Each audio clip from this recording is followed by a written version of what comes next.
So Naga, can you express your feelings and your view about the past general election?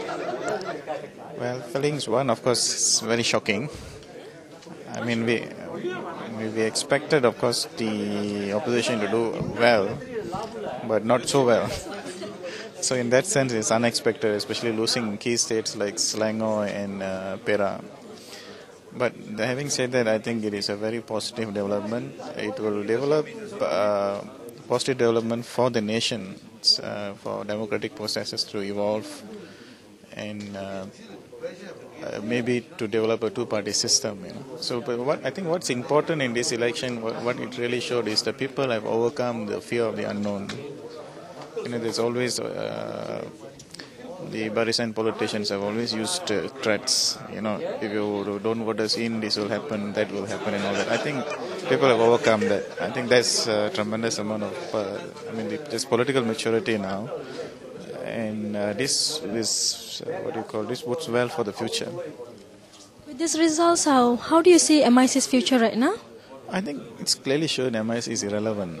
Although if they go for the reform, probably let's say the leaderships, the current leaderships might back off, and I don't want to get into the details of that. What I basically want to say is, I think this is a trend towards, I think it's a global trend more to move away from this race communal-based politics to more issue-based, value-based politics. I think that should be the future, not more back to the same old communal representation, which I've always maintained. It will only create a layer of ethnic brokers who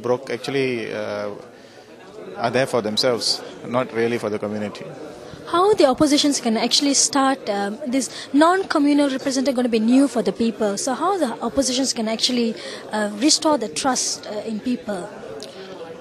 I think the opposition should actually move away from the Barisan mindset. Of course, it's difficult because we've been used to it for 50 years.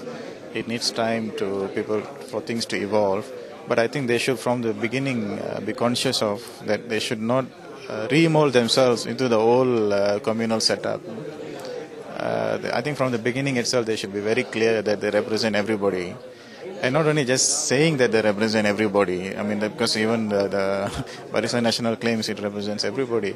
But I think when they are addressing issues, they should address every issue and the issue of every community as one, that they are Malaysian citizens and they see it as a national problem and resolve it at that level, instead of saying, oh, this is an Indian problem and we pass it to an Indian representative, this is a Malay problem and we pass it to a Malay representative. I think that should not be the case anymore. That kind of attitudes must really change. That contradicts to Mr. Thanindran's call for a representation for deputy and No, actually I don't agree with his calls, because I think what is very important is that the issues, the problems faced by the community must be resolved. I think at the grassroots level, and say in terms of education, in terms of employment, in terms of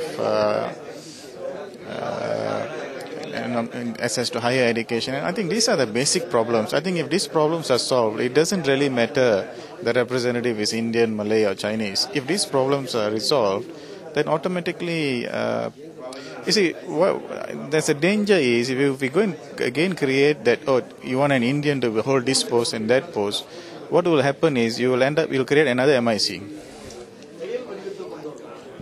In the grassroots, people actually, people are actually wondering how the system going to work now. We don't have a party for us, so how is going to work? So let's take the issue of temple demolishment. How the opposition can counter this without a communal representation for that? No, actually, you see, it is difficult right now because, as I said earlier, we have gone through, we have lived through this system for 50 over years. So I think it is sick through everybody that an Indian problem can only be tackled by Indian problem and a Malay problem by a Malay problem. I think it needs time for them to evolve. They need to be reassured and all that.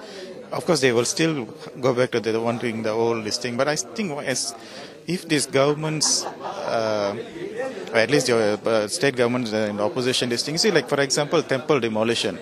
The problem is actually created by the state government and the local councils. Okay?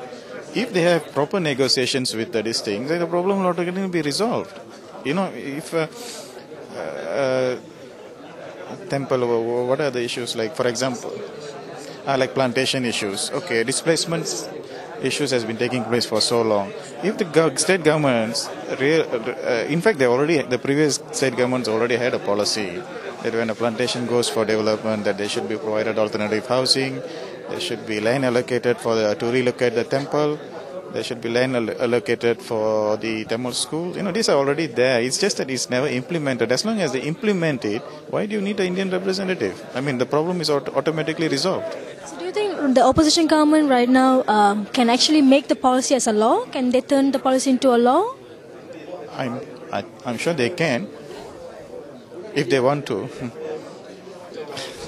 Immediate issues, I can't say. I think the immediate issue will be that at least for the next 5 years, at least these state governments that are in opposition will not make the mistakes that previous. Otherwise, what will happen is in 5 years' time, people will be disillusioned again, and then this democratic trend may be stopped. I mean, may be arrested by other problems. People may lose confidence.